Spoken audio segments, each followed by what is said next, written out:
ساری دنیا کے لیے شمع ہدایت ہو تم،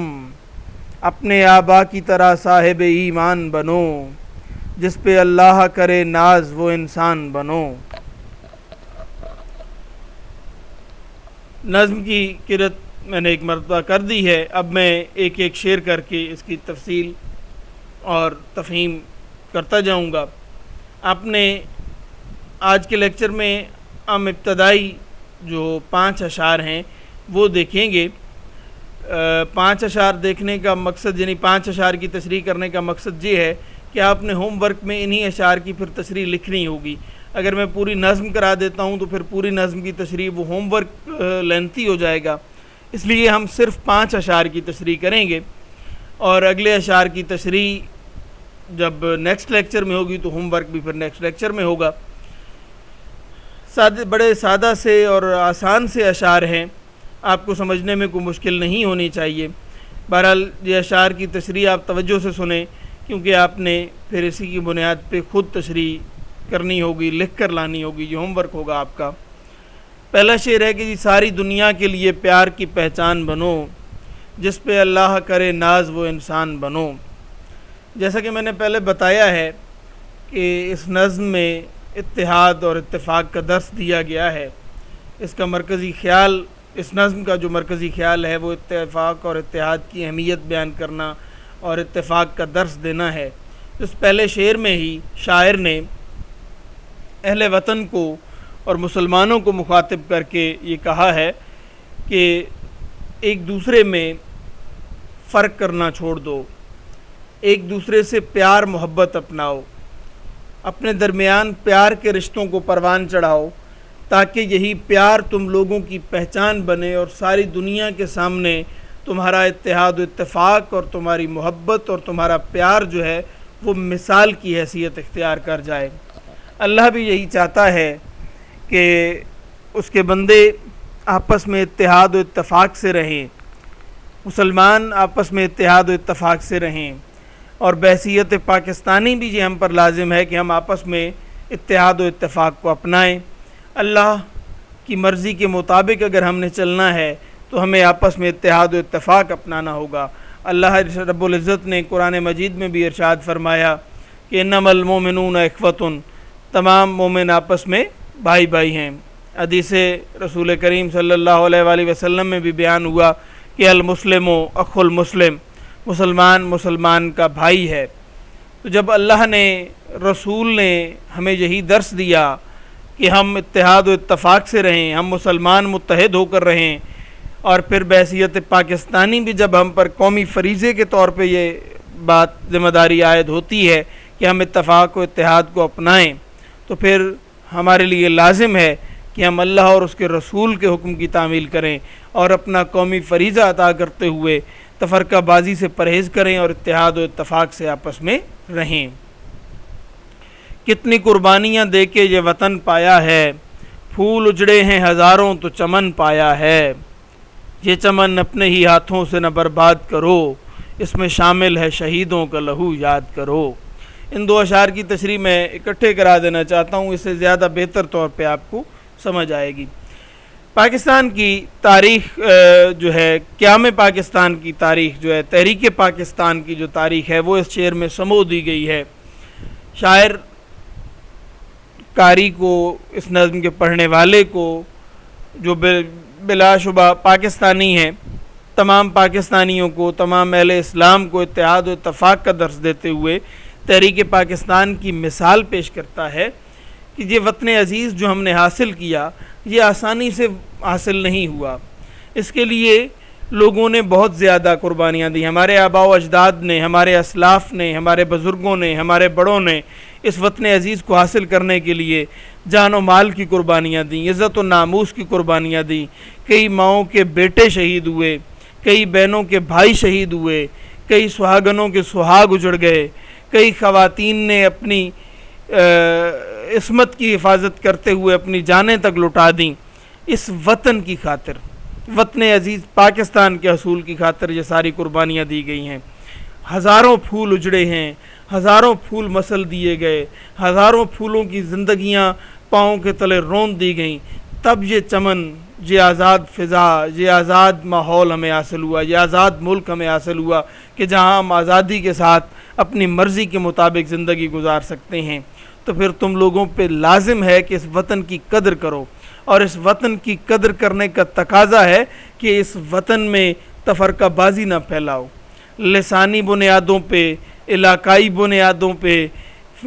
مسلکی بنیادوں پہ آپس میں تفرقہ نہ ڈالو۔ اللہ رب العزت بھی قرآن میں مسلمانوں کو درس دیتا ہے، سورہ حجرات میں ہے کہ سورہ مجھے درست یاد نہیں ہے، بہرحال قرآن مجید کی آیہ کریمہ ہے کہ وَتَعْصِمُوا بِحَبْلِ اللَّهِ جَمِيعًا وَلَا تَفَرَّقُوا، اللہ تعالیٰ کی رسی کو مضبوطی سے تھام لو اور تفرقے میں نہ پڑو۔ آج ہم کیا کر رہے ہیں؟ ہم علاقائیت کی بنیاد پر، لسانی بنیاد پر، مذہبی اور مسلکی بنیاد پر تقسیم در تقسیم ہوتے چلے جا رہے ہیں، جس کے نتیجے میں ہمارے مقصد کو، ہمارے کاز کو نقصان پہنچ رہا ہے۔ وہ جو نظریہ پاکستان تھا کہ ہم سب مسلمان ہیں اور مسلمانوں کے آزادانہ، مسلمانوں کو آزادانہ زندگی گزارنے کے لیے جو ایک ملک درکار تھا، وہ حاصل کیا گیا پاکستان۔ اسلام کے نام پر یہ جب مضبوط قلعہ اسلام کا وجود میں آیا پاکستان کے نام سے، اب اگر ہم اتحاد و اتفاق کو چھوڑ دیں گے، ہم فرقہ واریت میں پڑ جائیں گے، ہم علاقائیت میں پڑ جائیں گے، ہم لسانی بنیادوں پہ تقسیم ہو جائیں گے، ہم مذہبی اور مسلکی بنیادوں پہ تقسیم ہو جائیں گے، تو پھر ہمارے اس بڑے مقصد کو نقصان پہنچے گا۔ وہ مقصد کے جس کا نام پاکستان ہے، وہ مقصد کے جس کا نام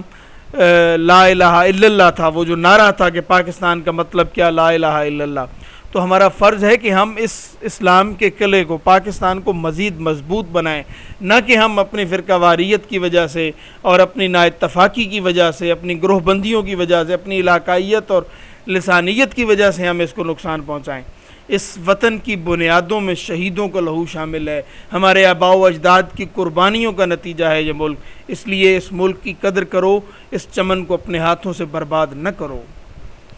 تم جو آپس میں لڑو گے تو بکھر جاؤ گے، ملک ہی جب نہ رہے گا تو کدھر جاؤ گے۔ وہی بات جو میں نے پچھلے شعر کی تشریح میں کر بھی دی ہے کہ جب آپس میں نا اتفاقی جنم لے لے گی، جب آپس میں ایک دوسرے کو مارنے پہ تل جاؤ گے، مرنے مارنے پہ، آج آپ معاشرے میں دیکھ لیں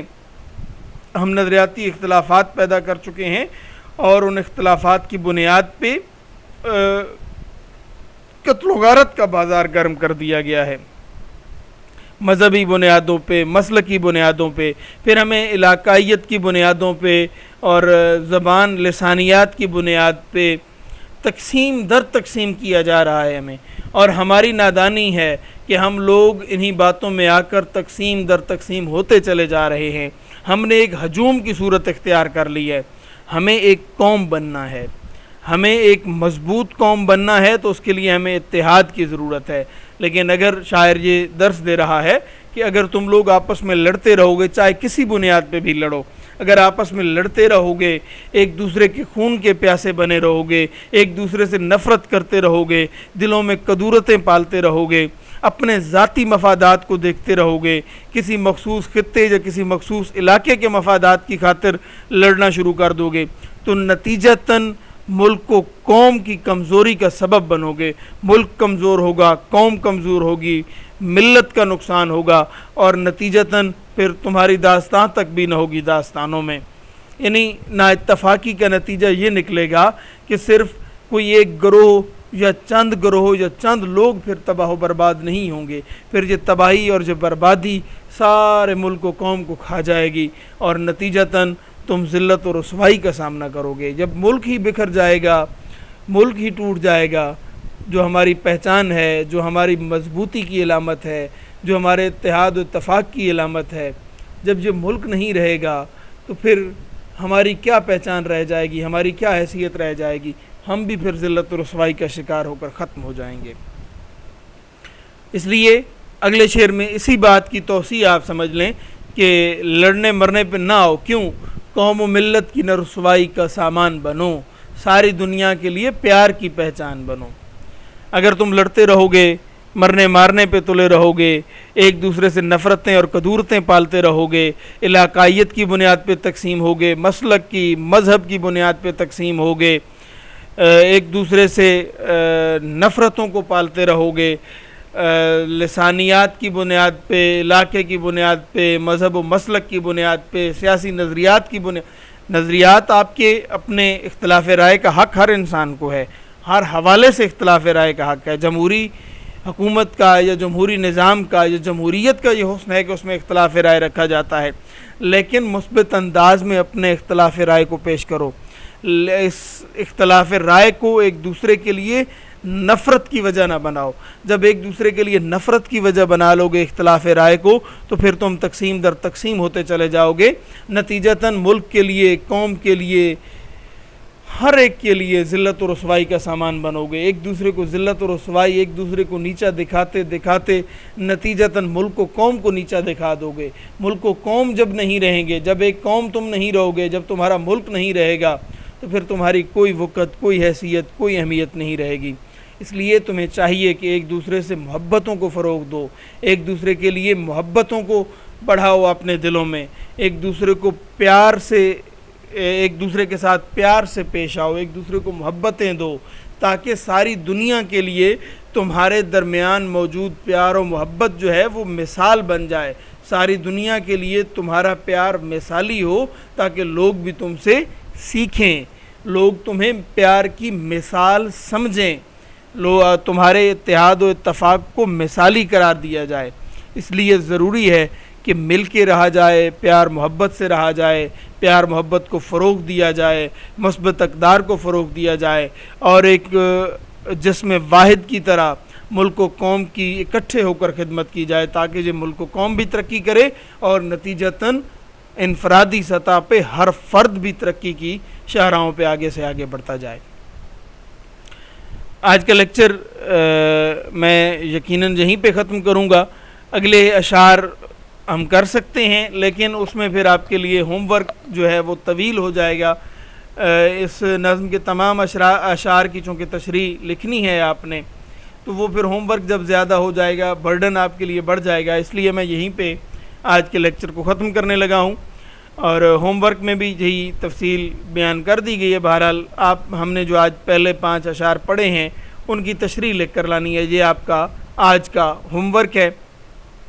اگلے لیکچر میں ہم اگلے اشعار کی تشریح بھی دیکھیں گے، اور پھر اس سے آگے ایکسرسائز اور جو بھی مزید کام ہم نے کرنے ہوں گے ان کو اختتام تک لے کر جائیں گے۔ آج کا لیکچر ہوم ورک کی سلائیڈ میں آپ کے سامنے پیش کر دیتا ہوں، جس پہ یہی لکھا ہوا ہے کہ آپ نے ان پہلے 5 اشعار کی تشریح کرنی ہے۔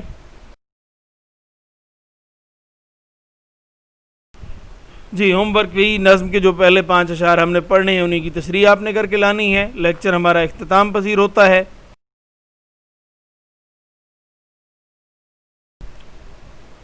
خوش رہیں، خوش رکھیں، آپ کے لیے ڈھیروں دعائیں اور نیک تمنائیں ہیں۔ اللہ حافظ۔